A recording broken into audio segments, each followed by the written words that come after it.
Hey, what's up? How's it going? I am back live. I've been wanting to and meaning to do this more frequently because we are expanding our offerings and getting really dialed into what our zone of genius is. And just wanting to share out more what ends up being in my mind, what I end up teaching to clients, what we end up delivering for clients, and also what we end up discussing as a team. So, kind of let you into my mind space and how I think about problems and how I like to solve problems, and really getting out things that I think deserve to have time and attention. So, this is the hottest topic, at least in my world, with our clients, with our client avatars, with our prospects. This is what I'm seeing out on the horizon right now. Say hello if you're here. If you watch this later, hashtag me a replay. Okay, so this is gonna be super good, super golden, and quick. Okay, so the biggest issue I am seeing now across the broad horizon is that people are getting stuck. Generally, businesses that are in like the 30K plus revenue months, can also be at 50K, can also be at 70K, but way past the like just trying to survive or just getting semi-established in their revenue is dialing in that last 5 to 10% of how to get that brand messaging to really hit home.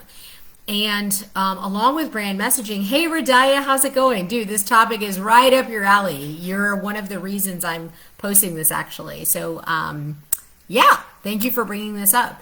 So we're talking about the brand positioning and the messaging. And the reason that a lot of people end up struggling is that in your marketing, where you're using messaging, where you're using copywriters, all of these kind of different things, you've got a perspective that you want to share out with the world. You have it thought through. You're trying to analyze how your clients or your prospects might think through an issue. And what that ends up creating is a little bit of a tunnel. And notice I didn't say funnel, more like a tunnel. Sorry, I'm using the wrong symbol. More of a like tunnel vision on what that message should be. How should you say it? What's going to attract the person and what are they thinking? And what I'm noticing a lot, with Radai and I are actually working on this actively, we're meeting in a few minutes here, is literally the words that we end up saying and repeating over and over and over again end up losing their punch with our audience. So I want to break this out so you can get out of your comfort zone. Is something that worked for you 6 months ago is likely not going to convert. And what happens with that is that the market gets tired of hearing the message delivered in the same way over and over and over again.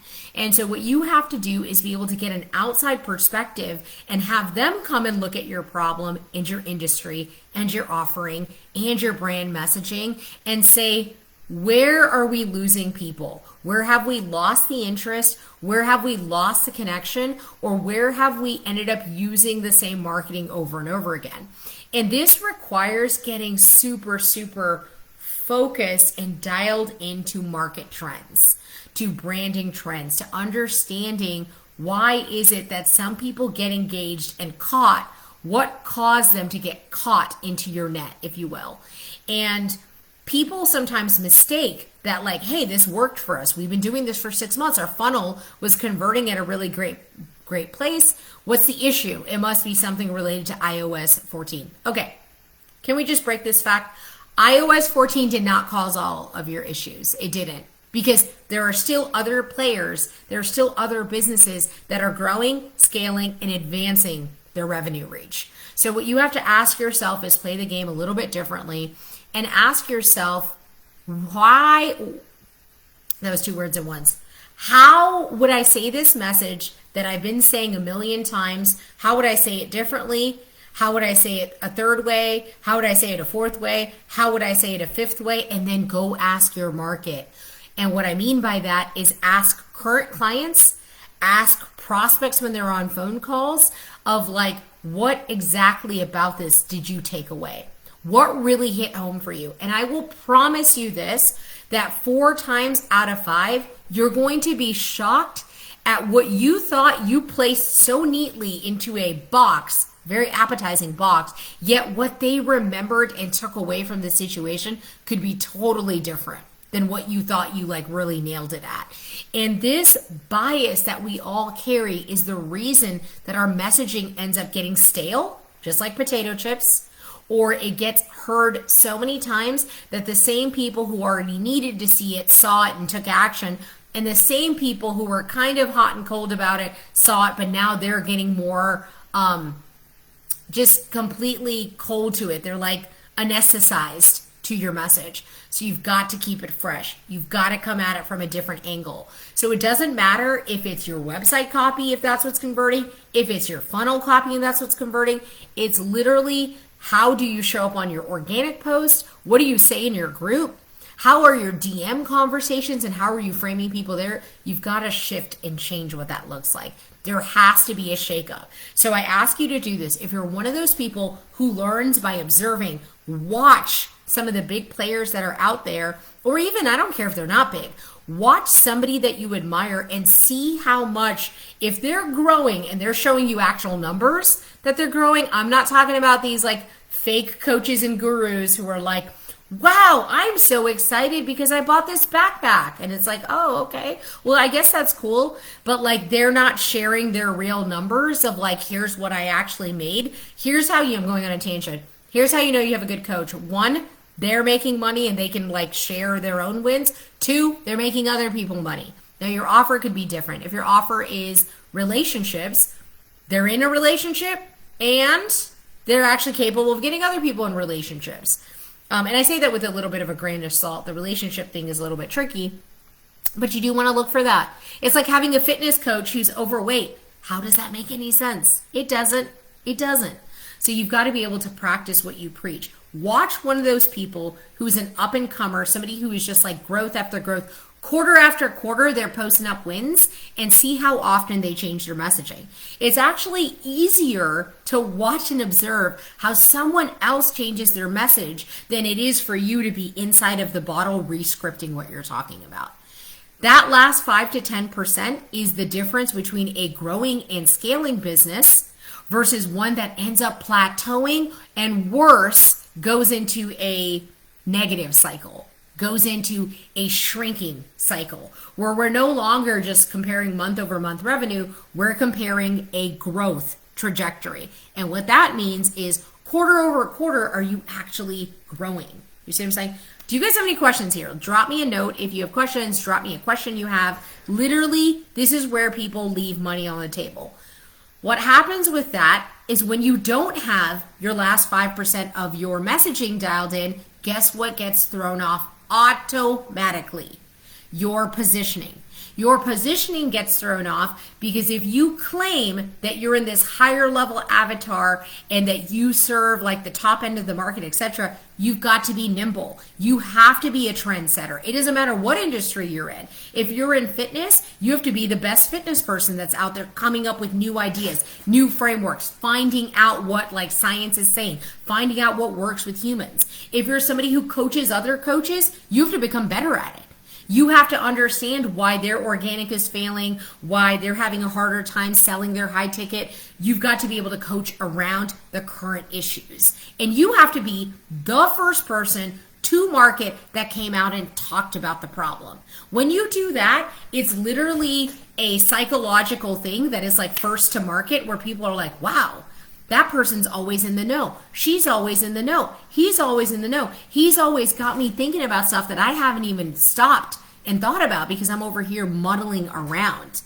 Yes, so quarter over quarter clarity and growth. Exactly, Radiah. So that quarter over quarter growth is literally like more of a financial thing, but I'll break it down. I've been into financials more. I'm going to continue to learn it because financials are quite literally the lifeblood of your business. I really, really wanted it to be passion and energy, but it's not exactly, okay? Because you've seen a lot of passionate and energetic people end up super broke. So like we've got to get the money in order and then we can take your passion and energy and inject it.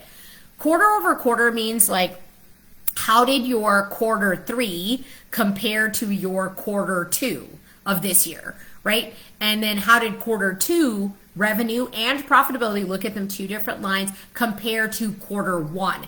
Then you could literally draw a line chart and see, is it going up or is it going down, or are you up and down? Another way to compare quarter over quarter growth is look at Q2 from 2021, compare it to Q2 2022. What am I talking about? That didn't happen yet. 2020 and then 2019, etc. If you have a few years under your belt, this is going to be really good, so you can look at seasonality and see how it affects your business, even if you're not a seasonal business. There are still psychological things that end up happening. So to recap, what we end up, Lordi, let me know if that made sense. So if your messaging is not completely dialed in, and this is different than copywriting. I've been talking a little bit about a coach versus a consultant. I just did a post in my group. If you're not in my free group, feel free to drop hashtag life, LYFE, and I'll send you the invite. We've renamed the group. It's all about up-leveling your digital business using branding and strategy, so that I speak way, way, way more on teaching and lessons and dropping you value on how to take these nuggets and apply it to yourself specifically. But literally, there's a difference between copywriting and what I'm calling brand messaging. So copywriting is literally, copywriters, don't kill me if this is not the exact way you'd put it. You can correct me in the comments. But to me, copywriting is the art and science of writing a piece of copy or writing that is persuasive in pursuit of getting someone attracted via marketing and then get them sold, converting them to a sale. That's copywriting. Copywriting has an intent behind it. Brand messaging is a little bit similar, but it's more, brand messaging is literally the why behind what you do. So you're not actually actively out there trying to get people to come and buy and sell and exactly do that. What brand messaging does is it states, this is why I exist, this is what we do, and this is why we're unstoppable, and you want to be a part of this. It's different. It's more magnetic. And your brand messaging does not change because the ethos of you is kind of like set, and your North Star, which I should point out, your North Star is super clear as a brand. It ties back to vision. That level of certainty can hit a lot of different ways. So you might be thinking here, well, now I'm confused because you told me this is supposed to be the North Star, but you want me to change it. I want you to change it because as you evolve as a business, your ethos is going to evolve. Your vision should be expanding, and what you're learning in your market needs to be taken into your vision and then filtered out through what that brand message is, right? Let me know if that made sense. Hey, Gabriel, what's going on?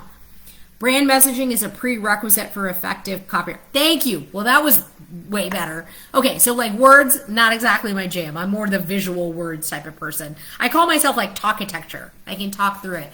I think Gabriel is right. He said it right. When you have your brand message down pat, people should have an understanding of what you stand for, who you stand for, and why the heck are you doing this for? What is it? What's your offer? What's your position in life? What's your thought about any and everything as it relates to your brand, your business, and your point of view? So it's very, very different in what that is. Brand messaging over a period of time will eventually convert someone over because they just can't stop thinking about how deeply you resonate with them. So here's things to look out for when your brand messaging is actually dialed in. Here's stuff you'll get. You'll get, wow, you really, really understand me. You're the person I've been looking for a super long time. Wow, everything you've been saying, I've been watching your stuff, I've been reading your content, it really resonates with me. What you're saying, even though we don't do the same thing, it super resonates. You're exactly how I am as it relates to business and how I think about things. And what that does, it creates a long-term pull that's very magnetic, which takes your position up because to them, somebody else, listen, I'm here teaching about positioning and brand messaging, right? I am someone's cup of tea or cup of chai, and I am not someone's cup of tea. Somebody else out there teaches this exact topic. So why me? That's my brand message. They have to see, do I understand her? Does she get me? Is she going to know my problems and be able to solve them for me? Is she going to get it? And if they think If I speak like they do, if I think like they do, if I'm doing aspirational things that excite them and where they want to go, they are more likely to invite me into their business to have an opportunity to co-create something with them. It's totally different. So they want that energy, they want that excitement, but they also want to feel like that messaging is congruent with who they are as a person. But that takes some reinventing yourself. So if any of you guys are married, you would understand this. Brand messaging, think of it like your marriage. You just kind of have to shake things up. You've got to keep the relationship interesting. You've got to pour into it. And that involves looking at some outside perspectives. It looks at trying some new things, trying out different messaging. So don't ever get stale, or don't ever take the gas off the foot of what your messaging is. Messaging then leads to the positioning, which I didn't even get to this last part, and I'll wrap it up here. If you guys don't have any questions, if you do, now is the time to quote unquote pick my brain. These are your opportunities to do so, are on these lives. Listen, once you have messaging dialed in, and then positioning comes naturally because you've come out there and you've set the tone for exactly who you are and what you stand for, then you can raise your prices with ease. You can raise your prices with ease because there's two types of prices. The one you can successfully sell, and two, the one your market is willing to pay for the value you bring.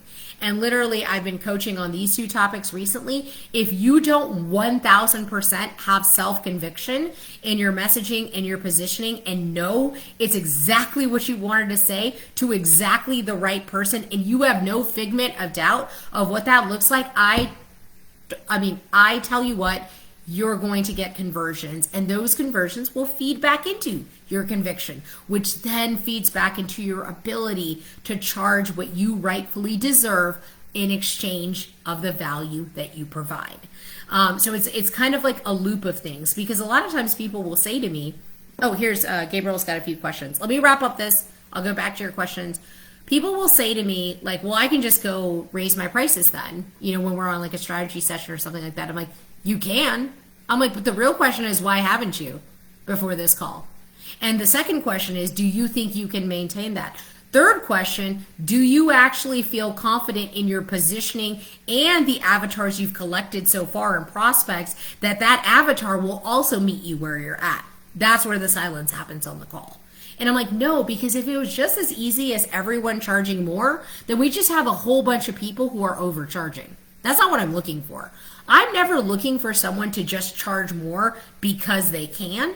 I'm looking for alignment in what you're delivering in terms of value and where you should actually be priced. And you know who gets in that way of that? At least our clients, the ones who are already established and successful, it's the person.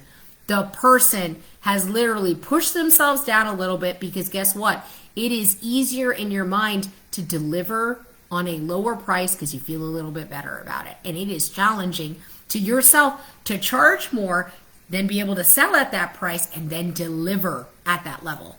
All right, Gabriel, your questions. Anyone else have questions? Hit me up if you're watching live. #live there. Would appreciate it so much. Okay, when is the right time in the phase of a new business to commit to your brand messaging? Gabriel, I'm going to tag you in a post I just did in the Life group, which, by the way, if you want to get in there, #me Life group, and I'll invite you. Hopefully you're in there. But in a new business, there's kind of like, there's a little bit of a ladder, if you will. And so the very first thing is branding, is understanding like what is your offer, having that sold, having the offer dialed in, knowing exactly who your avatar is, and then coming out the bat with your organic messaging. So what I would say, Gabriel, this message was more intended for people who are established. So 35K revenue plus established. 20K revenue, you're getting there, like you're in a good spot, but I wouldn't 100%. I mean, you could easily get wiped out by like the online world. So I would say, okay, I'll get you into the group. It's LYFE. I'll hook you up with the link. The right time actually for you, Gabriel, one, I know you, so you've got requisite experience from your previous gig. Your learning curve and your growth trajectory is going to be faster than someone else. So as I know, we are both in a mastermind group together. You might notice that you came in late to the party and weren't showing up with certain numbers. And then suddenly in 3 months, I very much expect you to be at certain numbers. And that is because your lateral experience of what you did before is going to start coming in. So what I would tell you specifically, Gabriel, is I want you to experiment widely and broadly with, like, let's say a theme of like 7 to 10 different types of brand messages that you think would connect with what your avatar is. So whether that's long form posts, again, stories are better for long form rather than selling, short form questions, viral questions, those kind of things, going live and seeing what you get actual engagement in, doing AMAs. I will say when you're first out and you're going live, you may not get the engagement.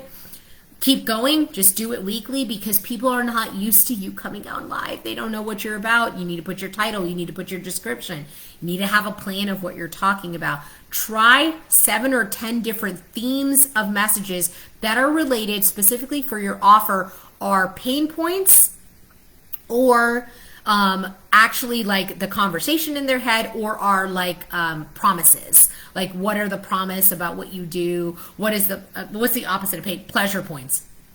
Couldn't get it there. So pain points we all talk about all the time. You cannot just come at your audience all dang day talking about the pain that they have, why they're in trouble, why they need you. Like, it's super depressing and it's kind of negative. You also need to come at them with painting a picture of what it looks like after someone has solved the problems you have, and what that vision looks like and what they get to experience. So like, what's that pot of gold effect? Super important.